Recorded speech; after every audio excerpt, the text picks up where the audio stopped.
This risk map is a stadium. Yeah, you've heard it right. And today we are playing 6-player fixed card game with me being red, the last player in this game, meaning that I will receive 3 extra troops. So that's good, though the downside is that all other players will pick their continents before me, so I will just have to go with what's left. But I mean, with me having quite a bit more troops on the top left continent, I think obviously it will be my choice. I don't think it would be smart for any other player to go for it, but we are going to see. Or if like nobody goes for the Center for Territories continent, then I guess I could go for it as well. But the thing is that it gives a small continental troop bonus, so ideally I think I would prefer to get one of the edge continents. So unless maybe if after capturing the center continent I would be able to capture and hold the continent surrounding it too, then it would give me a good amount of troops for sure. So it just depends whether I would actually be able to achieve it. I mean, I would need to get the very center continent almost immediately before anyone else got another continent, and then to quickly expand to the one surrounding it. But as you can see with the yellow player expanding to the surrounding continent, I decided to just go with the top left continent, the one I had the most of troops in, and I almost already captured it, only one territory left. And I mean, I could have tried it capturing in turn 1, but with having a weak defense I decided to wait for another turn, and before that to execute another plan. To send the alliance request to everyone, so with that I might not even need to guard my borders against the allied players and increase my chance of successfully holding that continent. But basically, besides your ally not invading you into your continent, what you from the alliances want is that other players would leave you alone, letting you either turtle and watch the world burn while they would be attacking each other, or to let you expand and become strong. I mean, this is how the alliances mostly work when playing with low-ranked players. When playing with high-ranked players it just basically becomes to not invade each other into a continent and that's it. Though when playing with the most skillful risk players, there could come the mutually beneficial alliances over than just being good neighbors, and what in the mutually alliance you do is team up with another as strong player, and attack other players in the way that it would be mutually beneficial for both of you, that you both could dominate the game and how to increase your chances to win. Though something like it could be even when not playing with the most professional risk players. Though in this case if you're in such alliance with a low-ranked player and attacking others, is that he is just taking your alliance way too seriously and has no idea what the mutually beneficial alliance means, so he could either simply let you dominate the game, or could take over way too much stuff that it wouldn't be that mutually beneficial for you to stay in the alliance with him anymore at all.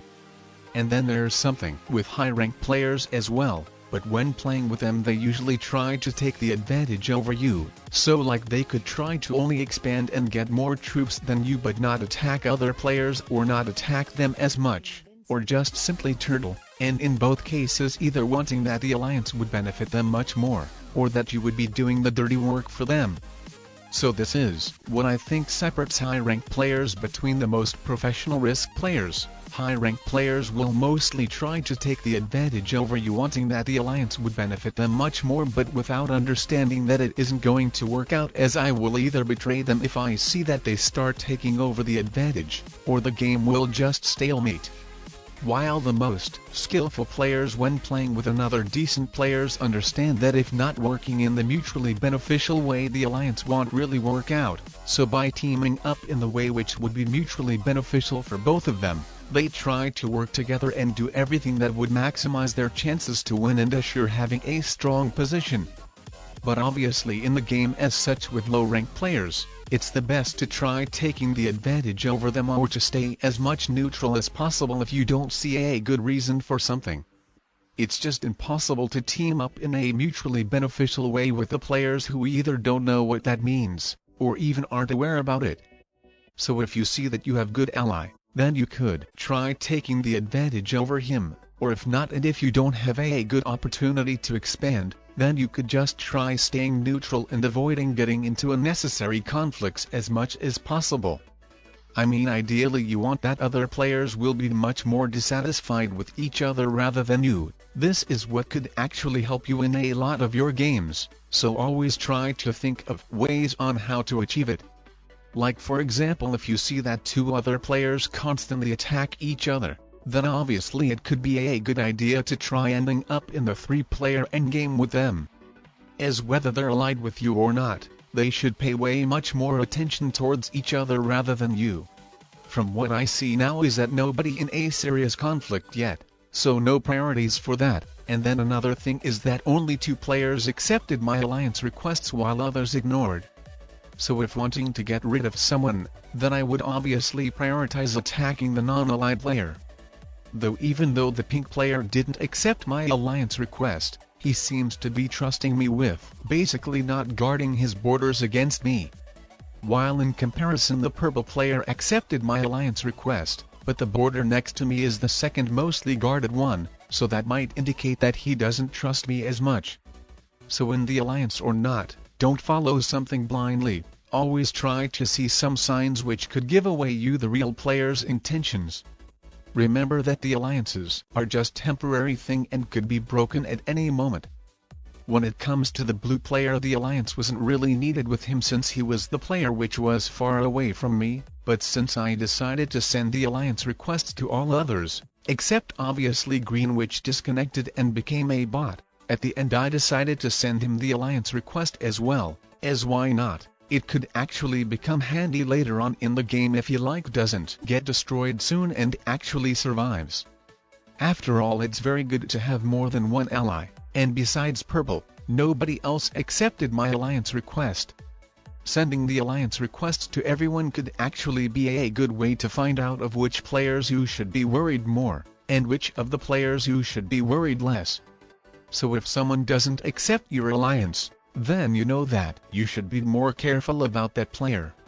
Anyway, with the purple player attacking blue, I think it could be good for me to attack pink, so we would both get rid of an additional opponent each, and then would get another continent each as well, so that could possibly work out in a really mutually beneficial way. And I mean, I don't really see a good reason to continue letting for the pink player hold his continent and end up being as decent and as strong opponent. I mean, a good reason to be good with pink and let him continue holding his continent, is that he would have probably prevented the yellow player to continue expanding in the middle. But then with the purple player wiping out the blue player from his continent, while with me still having one continent, the purple player would have been the strongest, most influential player in the game, while I would have mostly depended on him. So by seeing that and with the purple player attacking blue, I decided to go with the plan to attack pink. I mean, the yellow player is probably the player who looks threatening the most. But the position-wise it really made more sense to attack pink, and then taking the amount of troops they get as well, and with that I mean I should finish dealing with the pink player before the yellow player getting and successfully holding another continent. So after I deal with the pink player, I might be really able to deal with the yellow player as well. Even though the yellow player was stronger, in the long term the pink player would have become much more of a problem if trying to get rid of the yellow player first, and I mean if I attacked yellow, then the pink player with me being his neighboring player could have attacked me, but now after with me dealing with the neighboring player the yellow player won't really have a good access to attack me even if wanting. Was actually thinking if I should invade the yellow player immediately, but by seeing that I could very likely end up failing, I decided to rather guard my borders. And I mean, I don't actually know if I want to attack yellow. What I have in mind is that if I start a conflict with yellow, but then the purple player wipes the blue player out from his continent and starts getting as many troops as I will holding these continents, then actually the purple player would be in the most promising situation with the yellow player and me being enemies. So before attacking yellow I would like to firstly see what the purple player does with the blue player. I mean, I have no idea why he is just keeping blue alive. And then obviously I would be fine with the yellow player only having the smallest 4 troops continent. If he actually expands and captures the one surrounding it worth 10 troops, then I might have to attack the yellow player either way. But as you can see, the yellow player decided to invade me before I invaded him. So he was really smart to realize that I'm the biggest threat, and I think I was actually right about thinking that he is the most decent opponent in this game. Though I don't understand why instead invading me through both of my continents, he only invaded one along with going through the blue player's continent. As I mean, he should really try to prevent me from getting as strong as possible, so as long as the purple player won't start balancing me out. I mean, how the game goes really depends on the purple player now. He could invade me, but then having two enemies at once he might not be in as much promising position, though then probably mostly depends what the yellow player does. But in overall the best decision for the purple player would have been to get rid of the blue player. I cannot actually believe that he hasn't done so, having such a nice opportunity to additionally not only get another continent but 5 cards as well. With the purple player getting another continent he would be as strong as me, but besides that let's remember that I've got attacked by yellow. So with the purple player staying in the 3-player endgame along with me and yellow, would have been very beneficial. As the yellow player, if not deciding to be neutral, would have continued focusing or paying the most of attention to me over purple. So I think the purple player is really missing out by for some reasons not getting rid of the blue player. Like honestly, how many times you can continue invading your opponent into his continent every time, crushing his biggest army but leaving him with the territories made of ones and letting him trade in a set again? Well, now he is fine with the blue player holding his continent and wastes his troops on the green computer player instead, which is even more promising to me.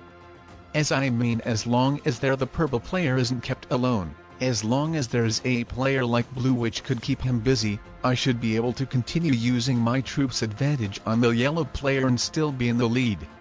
Though technically with the yellow player just now disconnecting and becoming a bot, I could just simply start paying all of my attention towards my only real opponents, blue and purple, and attacking them at once. So like as you can see, I have more troops than both of them combined if looking to the troops counter.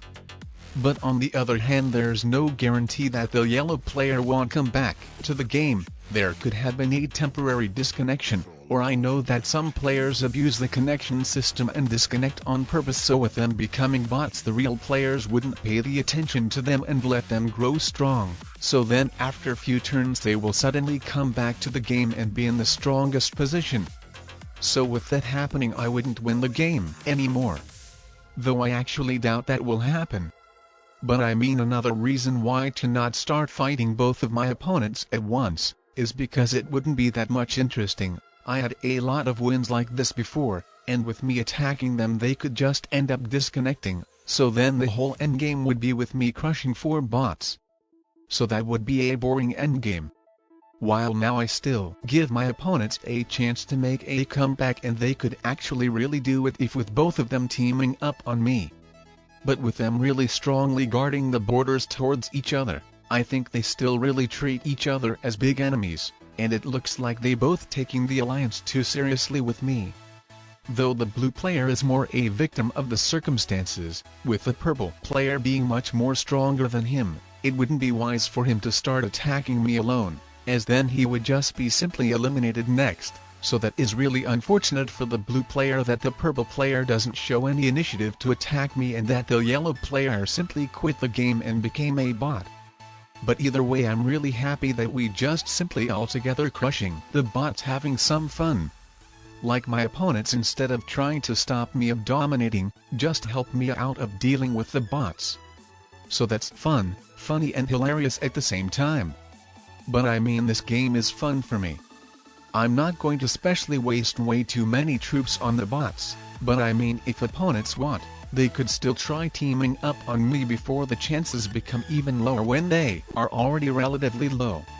And now with the blue player crushing the purple player's biggest army, it is basically impossible for my opponents to make a comeback at all. So unless if like I throw the game on purpose or suddenly disconnect without the ability to come back, as I had the issue in the previous game.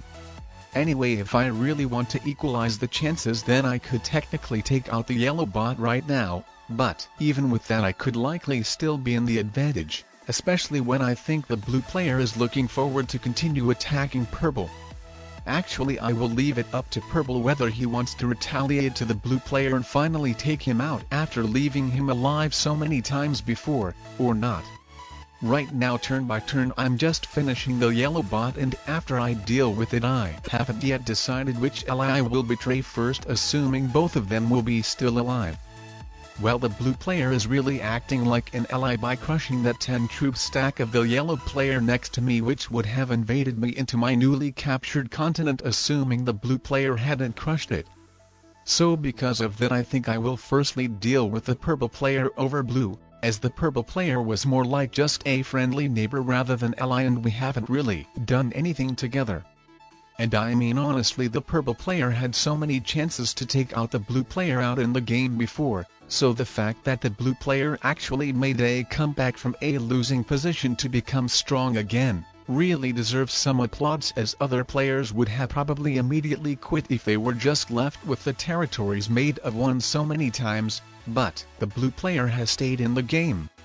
And oh well, I've got the best blitz roll ever to crush the purple player's army and still have troops to finish him off, but with the disconnection it counted as it has never happened. So now the blue player gets to take him out, and with that the game might be a little bit longer, but I mean it is over either way. That's a GG. I win, and what I want to say that purple and blue were both very sweet and nice allies. And now for another non-classical map I would recommend you watching this video as well. That's another interesting game with a lot of interesting attacks, diplomacy, and strategy. So make sure to check this one out as well.